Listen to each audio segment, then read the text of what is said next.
ఒక రాష్ట్రం మరో రాష్ట్రం మాట వింటుందంటే అర్థం ఏంటి?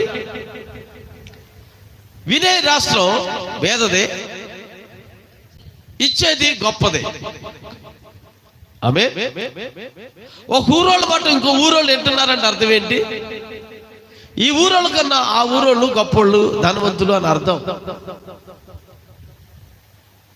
అలాగే ఒక ఇంటోళ్ళు ఇంకో ఇంటోళ్ళ మాట వింటున్నారంటే అర్థం ఏంటి?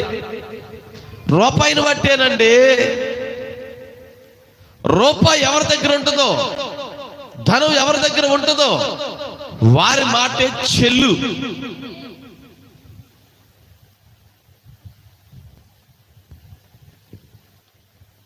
మరి యేసు మాట చెల్లా?